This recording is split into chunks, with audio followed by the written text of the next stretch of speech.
Hey guys, I'm Andrea Peterson, and today we're going to talk about Virabhadrasana, or what some of you guys know as Warrior 3. Now, Warrior 3 is actually one of my favorite yoga poses. I get really excited about it when people ask me, like, what's your favorite pose? And we're all like, I don't have a favorite. Well, I do. Warrior 3 is actually one of my favorites. The reason it's one of my favorites is because it was one of the first poses where I learned that if I do a certain thing with my body, it's going to affect other parts of my body. If I stretch forward and press back, I'm going to feel like I stand taller. If I rotate my hip down and activate my core, I'm going to find balance.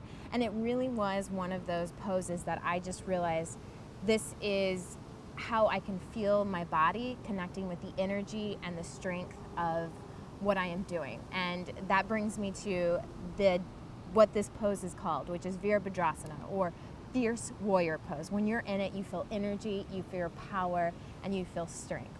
So I'm going to take you through this pose. We're going to break it down just a little bit, and then I'm going to give you a brief little yoga flow that you can do to kind of harness that fierce warrior. Virabhadrasana, or fierce warrior, is Warrior 3 pose. And the muscles that it works are your arms, your legs, and your back. So when you get into Warrior 3, you're going to be standing tall on one leg while either reaching your arms forward or back and pressing your legs behind you. Some of the variations are arms forward, arms back, hands behind your back, or hands at heart center. Some of the things to think about when in Warrior 3. Pressing the heel back while reaching the arms forward, standing tall on the standing leg, rotating your toes of your back leg downward towards the mat to square off the hips, drawing your shoulder blades back down your back, activating the core, drawing your navel up towards your spine, feeling light and lifted. Think one-legged plank. Keep your neck relaxed and in line with your spine. Some of the modifications of Warrior 3, you can use a chair for balance and support. So when you reach your arms forward, place your hands on the chair for support. Or you can use the wall along the side of your standing leg so that you don't feel like you tilt over.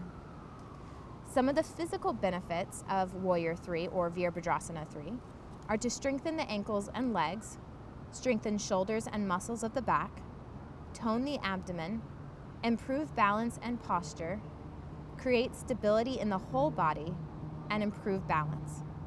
Some of the energetic benefits: inner strength and sense of power. When you're in Warrior 3 or Virabhadrasana 3, things to watch out for. Make sure you're not holding your breath. Don't hyperextend the standing leg. Make sure the knee is straight but soft. Do not bring your raised leg higher than your hips, and keep your neck relaxed. The philosophy and origin of Warrior 3 or Virabhadrasana 3 comes from a slightly dark place. But the story goes to say that Shiva was born from the dreadlocks of Virabhadrasana's head and was cut off.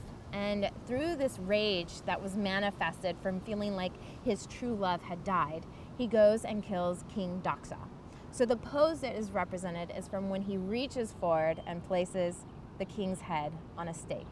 So yes, although that is really dark, the point is he had the confidence, the strength, and that fierce passion and power in him to reach forward and execute his goal of sorts. Slightly dark, but when you're in Warrior 3, may you be strong, powerful, passionate, and fierce.